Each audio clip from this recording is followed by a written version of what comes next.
I'm sorry guys, video cut ಆಯಿತು. So data is a collection of raw facts or figures, right? Yeah.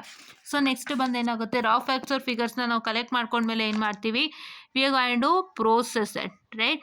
After processing it we are going to information part. Information ಅಂದ್ರೇನು, they will comprise all the processed data. It's a piece of content, it's processed and that will be given the information, so that will provide answer to all this. ಮತ್ತೆ ತಿರ್ಗಾ they are collected and applied. How do you apply? You apply in terms of instruction and then program and all those things you will do, and then you go to knowledge.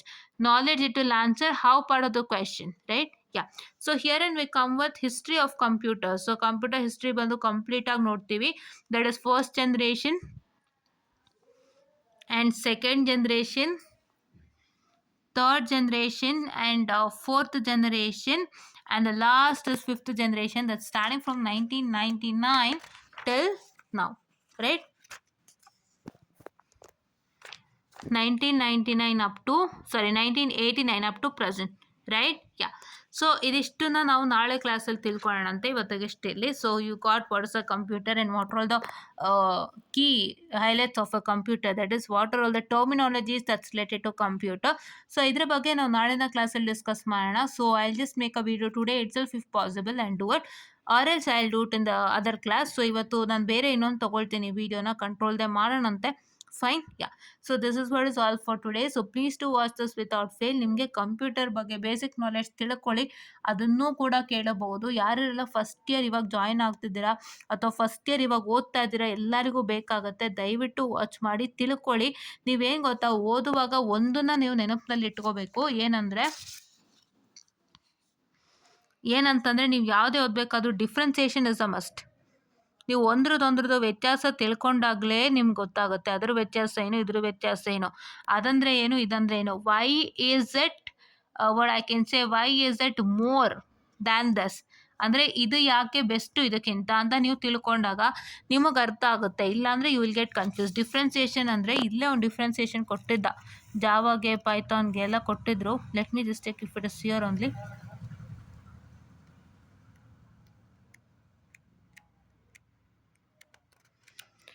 Mostly ಇನ್ನೂ ಮುಂದೆ ಅನಿಸುತ್ತೆ, check ಮಾಡ್ತೀನಿ ತಡೀರಿ. Wait, let me just have a check, because ನಾನೇ ನೋಡಿದ್ದೀನಿ ಕಣ್ಣಾರೆ ಡಿಫ್ರೆನ್ಸಿಯೇಷನ್ನು. So ಹಾಗಾಗಿ ವೆಯ್ಟ್, ಲೆಟ್ ಮಿ ಚೆಕ್. ಹಾಂ,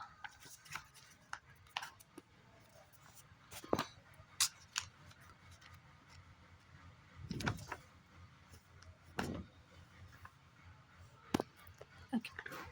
so here on the differentiation, so ಈ ಥರ. So regarding with respect to attribute, it's ಡಿಫ್ರೆನ್ಸಿಯೇಟೆಡ್ guys. ಆಟ್ರಿಬ್ಯೂಟಲ್ಲಿ ಡಿಫ್ರೆನ್ಶಿಯೇಟ್ ಆಗಿದೆ, but still we have to differentiate with lots and lots of things to know how well these programming languages work. So ಹಂಗಾಗಿ ಈ ರೀತಿಯಾಗಿ ನೀವು differentiation ಮಾಡಿಕೊಂಡಾಗ so ನಿಮಗೆ ಎಲ್ಲನೂ ಅರ್ಥ ಆಗುತ್ತೆ, ಈಸಿಯಾಗಿ ಅರ್ಥ ಆಗುತ್ತೆ. Differentiation will make you to learn easier. So I kindly request you to follow lecture series on this without fail to know more, right? ನಾನು ಕೂಡ ನಿಮಗೆ ನೀಟಾಗಿ ಹೇಳ್ಕೊಡ್ತೀನಿ, ಅರ್ಥ ಮಾಡಿಸ್ತೀನಿ. ಸೊ ನೀವು ಕೂಡ ಕಲ್ತ್ಕೊಳ್ಳಿ ನನ್ನ ಜೊತೆಗೆ. ಸೊ ಇನ್ನೂ ಚೆನ್ನಾಗಿ ಆಗುತ್ತೆ. ನತ್ಲಿ ಪೈಥಾನೇ ಕಲ್ತಿರೋದ್ರಿಂದ ಹೇಳ್ಬಿಡೋಣ. ಪೈಥಾನು ಮೆಟ್ರಲ್ಲೆಲ್ಲ ಇತ್ತು, ಕ್ಲಾಸಸ್ ಕೇಳಿದ್ರು, ನೋಟ್ಸ್ ಇತ್ತು. ಬಟ್ ನಾನೇನು ಪ್ಲ್ಯಾನ್ ಮಾಡಿದೆ ಅಂದರೆ, ಡೈರೆಕ್ಟಾಗಿ ಮಕ್ಕಳಿಗೆ ಪೈಥಾನ್ ಕೊಟ್ಟೋದ್ರೆ C++, ಜಾವಾದು ಐಡಿಯಾ ಗೊತ್ತಾಗಲ್ಲ. ಸೊ ಎಲ್ಲನೂ ಗೊತ್ತಾಗಬೇಕಲ್ವ ಮಕ್ಕಳಿಗೆ. ಸೊ ಈ ಎರಡು ಬೇಸಿಕ್ನ ತಿಳ್ಕೊಳ್ಳದೆ ಡೈರೆಕ್ಟು ನಾವು ಇದು ಪೈಥಾನಿಗೆ ಹೋಗೋಕ್ಕಾಗಲ್ಲ. ಸೊ ಹಾಗಾಗಿ ಇದನ್ನು ಹೇಳಿಕೊಟ್ಟು ಮಾಡೋಣ ಅಂಥೇಳಿ ನಾನು ತೊಗೊತಾ ಇದ್ದೀನಿ. ಸೊ ದಯವಿಟ್ಟು ಇದನ್ನು ಫಾಲೋ ಮಾಡಿ. ನೀಟಾಗಿ ಹೇಳ್ಕೊಡ್ತೀನಿ, ಅರ್ಥ ಮಾಡಿಸ್ತೀನಿ, ಎಲ್ಲನೂ ಚೆನ್ನಾಗಿ ಹೇಳ್ಕೊಡ್ತೀನಿ. ಅರ್ಥ ಮಾಡ್ಕೊಳ್ಳಿ. ಹೇಗೆ ಪ್ರೋಗ್ರಾಮ್ ಬರೆಯೋದು ಅಂತ ಕೂಡ ಡಿಸ್ಕಸ್ ಮಾಡೋಣ. And what all the software that we need to use ಅಂತ ಕೂಡ ಡಿಸ್ಕಸ್ ಮಾಡೋಣ. ಎಲ್ಲನೂ ಶುರು ಮಾಡಿದ್ದೀನಿ, ಖಂಡಿತ ಮುಂದುವರ್ಸ್ಕೊಂಡು ಹೋಗ್ತೀನಿ, ಡೋಂಟ್ ವರಿ.